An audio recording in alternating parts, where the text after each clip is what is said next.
weekday prayer group, no? So, pwede po bang magtanong sa inyo? Pwede po.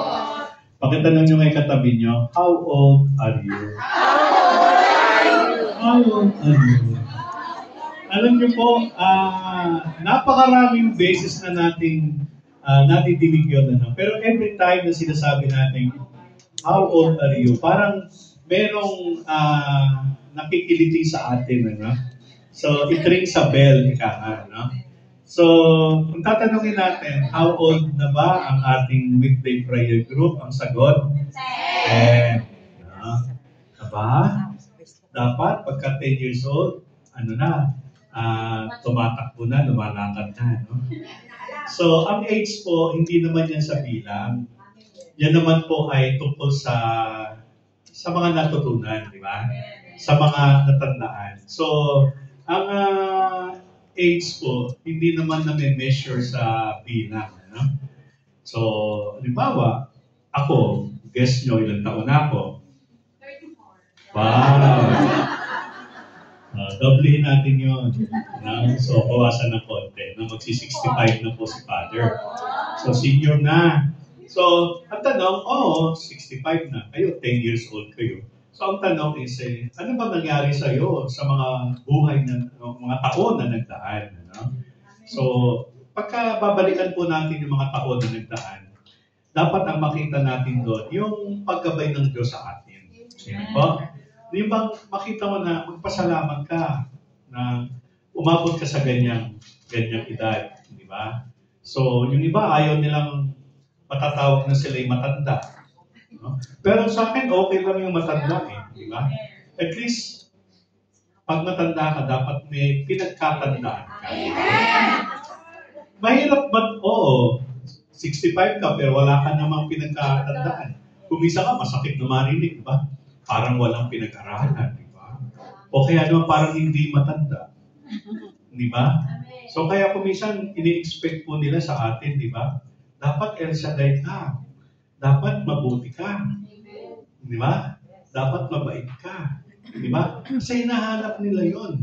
Di ba? So, yun, no? So ngayon, una po, sana let us fill our hearts with thanksgiving. No? Alam niyo po, ilan naman magagawa natin sa Diyos ang magpasalamat. Bakit po? Hindi naman kailangan ng Diyos ng pera. Amen. Hindi naman kailangan ng Diyos ng yaman. No? Alam niyo po, ang Diyos, magdasal ka, hindi ka magdasal, hindi nababawasan yung pagka-Diyos na. Amen. No? Maging mabuti ka, hindi ka maging mabuti, God is still good. Amen. All the time. Amen. So, ang Diyos, mabuti siya. Pero gusto ng Diyos na ikaw maging mabuti rin. Kaya nga, no, yung 10 taon na to sa paggawa natin ng mabuti, dapat nagiging mabuti tayo.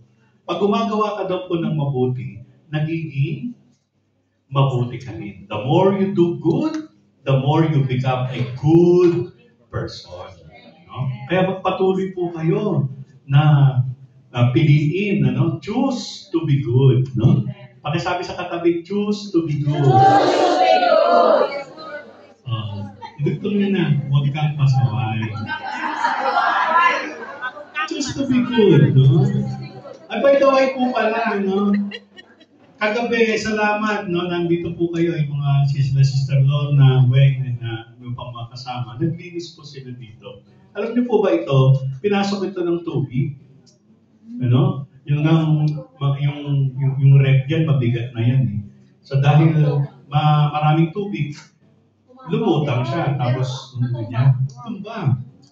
Opo, yung table na nilalagyan ng computer at saka ng printer, napul din. So, nalubog sa lupa ang printer at saka computer natin. So anyway, so marami dyan. Diyan, yung inuupuan niyo po dyan sa likod, wala na yung mga kutsyon dyan. Kasi naging punong-puno na siya ng tubig. No? Yeah, dati, no?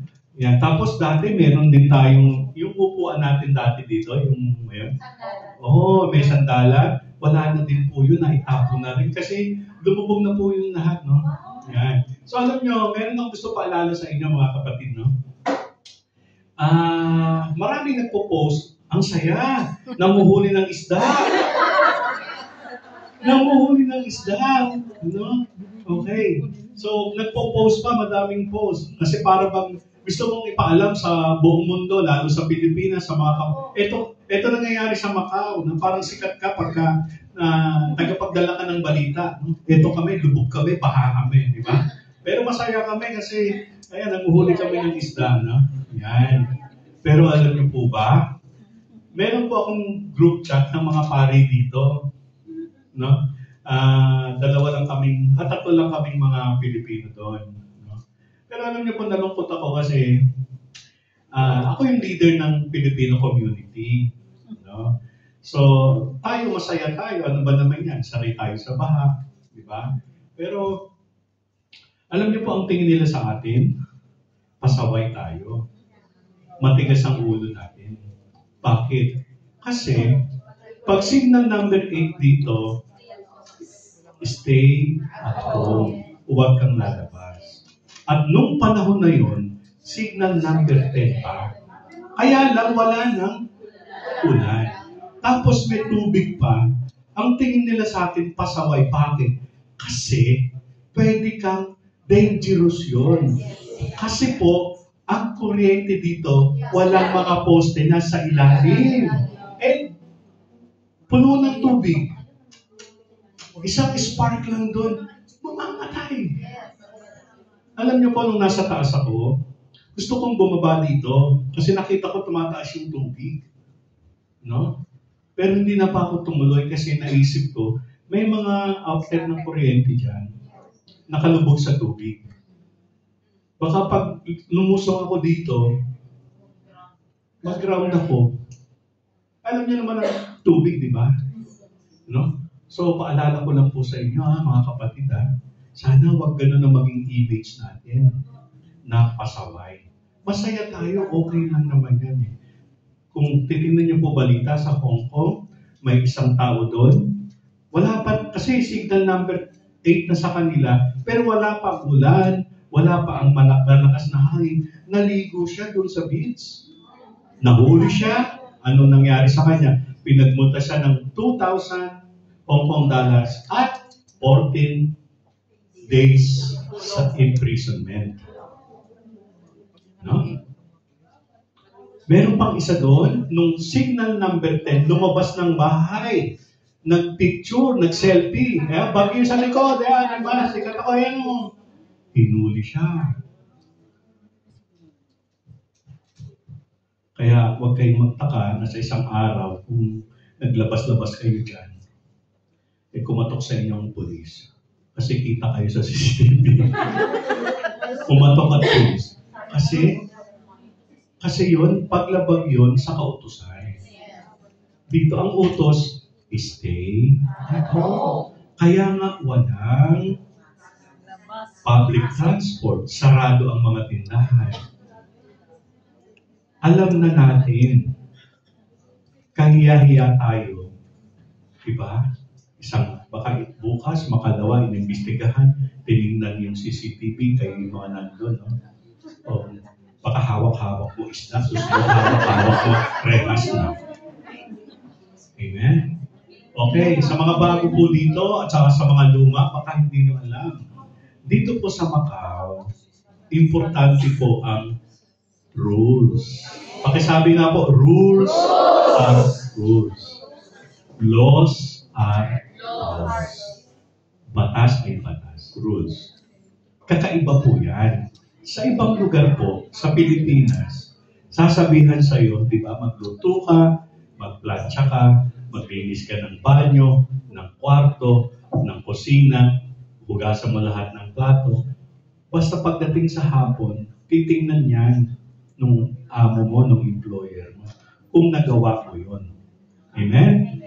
So, pwede mo siyang gawin ng iba't ibang oras. Pero dito, iba ang mentality dito. Dito, mahalaga yung pagsunod. Kung sinabi sa'yo, hanggang alas 8, nalinis mo yung sala, aasahan nila alas 8, nalinis mo yung sala. Pagdating ng alas 9, Nalinis mo yung mga kwarto, alas 9. Pagdating mo ng 11:30, nakaluto ka ng pagkain. So, yung husay mo, hindi dun sa nagawa mo. Kung hindi nagawa mo yan, nalinis mo ng alas 8, you are good. Kasi ganun sila dito mag-isip. Sa mga hindi nakaalala kung sa company ka nagtatrabaho, you will be good kapag sinabing na i-deliver mo yan ng alas 10, dapat na i-deliver mo. You are measured, hindi dun sa mga nagawa mo, kung hindi dun sa pagsunod mo sa inutos sa'yo. Okay lang sila, di ba? No? Pero marami tayong dahilan eh. Marami tayong, bakit hindi mo nagawa? Kasi po ganito, kasi po ganyan, umiyak yung ano.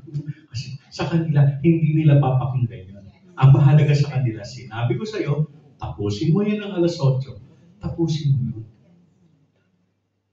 Kung gusto nyo magtagal dito, ganun sila. Kaya magtataka kayo, no? Hindi lang ako nakapagtimpla ng kape. Inalis na ako. Kasi, hindi ko na nalinis yung pinagkainan, yung kitchen. Tinanggal na ako kasi sila ganun.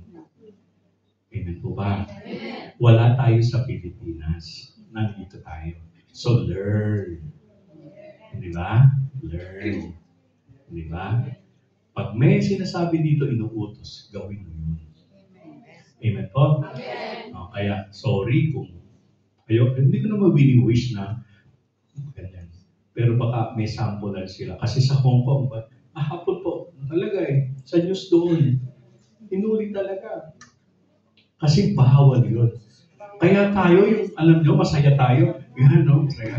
Pero ang tingin sa atin, pasaway. Habang nagsasaya tayo dun sa baha, ang tingin sa atin, pasaway kasi dapat nasa loob ka ng bahay. Amen po ba? Amen. Kaya, sometimes, we need to learn. Amen po? Sana po, sa 10 taon natin dito, natuto tayo. Diba? No? Siningit ko na po yun kasi wala na akong pagkakataon sa inyo na masabi po yun. Yeah, so, tanda lang, diba? So, last na lang na message ko sa inyo, diba? Alam niyo po, meron tayong mga choices.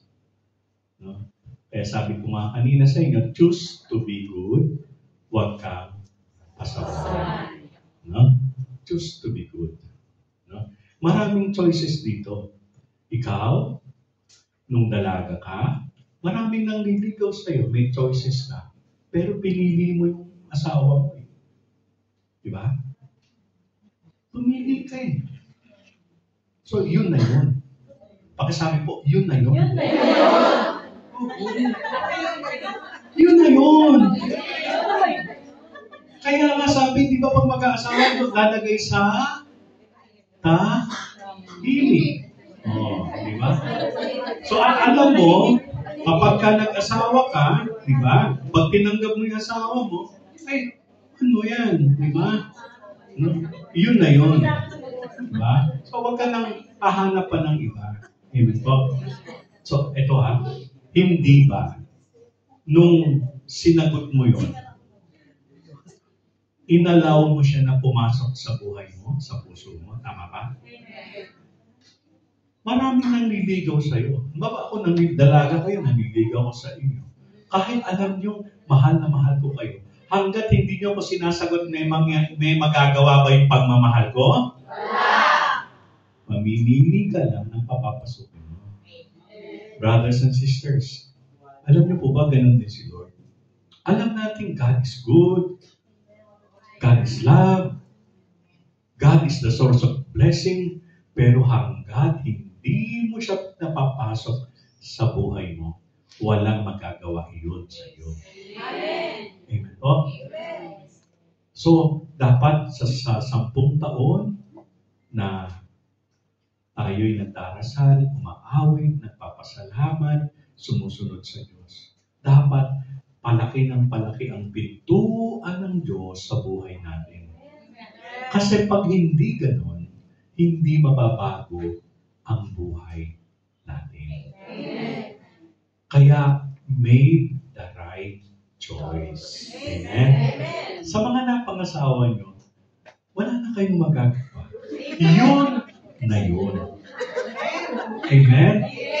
So ngayon, ito ito. Kung kumustahin ko lang kayo, yung may mga asawa at pamilya sa inyo, nakakita na ba kayo ng flat tire? Yung flat? Di ba yung nabutas, nawala ng hangin? Anong mangyayari sa sasakyan na may flat na gulong? Tigil. Kapag pinandar mo pa yan, masisira na yung gulong at saka yung rim. Ano sa Tagalog yung rim? Wala, basta rim. Alam niyo yung kinakabitan ng gulong. Yan. Alam niyo po, ang gulong daw parang mag-asawa. Yung lalaki at babae, si Mr. at saka si Mrs. Halimbawa, kayo yung rim, kayo yung Mrs. Ay nakalagay sa inyong plan. Kahit anong gawin nyo, mananatili kayo doon.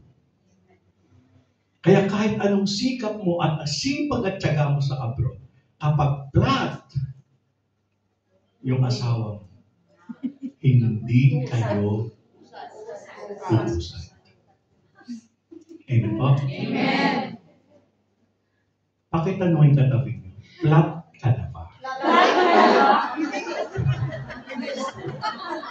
O baka ikaw ang flat. Kaya ayaw umusan eh. Brothers and sisters, sa 10 taon, anong sinasabi natin? Di ba? Kailangan meron kang gawin. I-repair mo. Pwede pa yan. Kung na-flat man kayo, di ba? Pwedeng lagyan ng hangin yan, pwedeng ipavulcanize. Pwede pa uling gumulong. Amen? Kaya, hindi ko alam kung naiisip niyo, yung asawa ko, flat na ba? No? Hindi kayo usap. Kung yung buong sasakyan, pamilya ninyo, brothers and sisters, may stock po kayo. So, salamat ni El Shaddai. Kasi ito yung mga nagbibigay sa atin na mga pang-repair. Di ba? So, yun. Tapalan nyo yung, di ba yung butas, di ba? Tapalan nyo yun.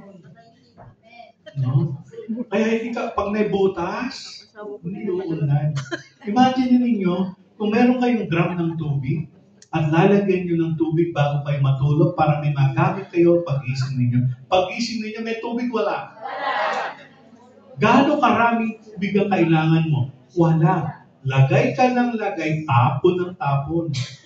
Ganon din naman mga kapatid, pag butas ang buhay natin, kahit gaano karaming itain mo, walang matitira. May stock ka kung nasaan ka. Amen po? Amen. So do something. Make the right choice. Choose to be good. Kailangan mag-action. Last 2 minutes. Last 2 minutes. Gusto ko lang pong ipakita sa inyo ang magagawa ng Diyos sa atin. Pero walang magagawa ang Diyos kung wala tayong gagawin sa sarili natin. Amen. Yung part ng Diyos, yung kaligtasan, nagawa na ni Kristo yon. Pero yung kaligtasan natin, meron tayong bahagi. Meron kang dapat gawin. Hindi basta nangyari na kay Kristo, pero ikaw sa sarili mo, yan, di ba? No? Minsan, ang tagal-tagal na nating naghahanap buhay, lahat, no? Pero parang flat nga, hindi nga nakakaano. Di ba? Bakit hindi mo maranasan yung the power ng mga biyayang binibigay sa inyo? Kasi baka no? I will end with a little story. Kung may 2 kayong anak, panganay at bunso, lumaki na sila. Yung panganay mo, masikap, no? May direksyon ng buhay, at may pera ka naman. na pwedeng ipahiram. Sabi sa'yo, ma, pautangin mo naman ako ng 50,000. Pandagdag ko lang sa negosyo ko. Dahil yung anak mo masikap, walang tapon, matipid, pahihiramin mo o hindi? Pahihiramin. Kasi hindi masasayang yung papahiram mo. Tama? Pero yung bunso mo, mabarkada, palaging nasa tropa niya, umiinom, nagsusugal, walang direksyon ng buhay. Tapos, balitaan niya na pinahiram mo si kuya ng 50,000. At ang sabi sa'yo, ma, pinahiram mo pala si kuya ng 50,000. Ako rin, pahiram mo ng 50,000. Magninegosyo din ako. Papahiramin mo o hindi? Wow, unfair ka. Unfair ka. Kasi, pinahiram mo si kuya, hindi mo ba mahal yung bunso mo? Pati mo pinahiram. Kasi, masasayang na. Pero after 6-7 months, nagbago siya. Hindi na siya umiinom, hindi na nakikibarkada, at feeling mo, gumawa siya ng paraan para magkaroon ng direksyon ng buhay niya, ayusin yung buhay niya, at nagsabi sa'yo, ma, pahiram naman ng 50,000, gusto ko magsimula ng bagong buhay. Papahiramin mo, hindi? Bakit? Yan. Minsan yung iba sa atin, lahat tayo OFWs. Bakit ikaw? Parang flat, hindi makaangat. Kasi baka hindi ka pa ready. Yung bunso mo nung unang humiram, hindi siya ready tanggapin ang biyaya. Kaya ikaw din, kapatid, no? Sa pag-angat ng buhay natin, dapat maging ready ka. Amen. At pag naging ready ka na sa biyaya, darating yan sa atin. Amen? Because God is good. Amen? Happy anniversary po sa inyong lahat. Thank you po. Thank you po, Father. Amen. Ano po sabi ni Father? Choose to be what would be flat. Amen. Dahil napansin ko pang mga anak ni Abel siya dahil hindi flat. Mga bilog. Amen. Salamat sa Diyos. Amen. Maraming salamat po, Father, sa makabuluhang mensahe na iyong binahagi sa amin. Amen. Tunay nga ang mga anak ni Yahweh Shaddai ay hindi flat. Amen. Amen. Laging bago ang gulong.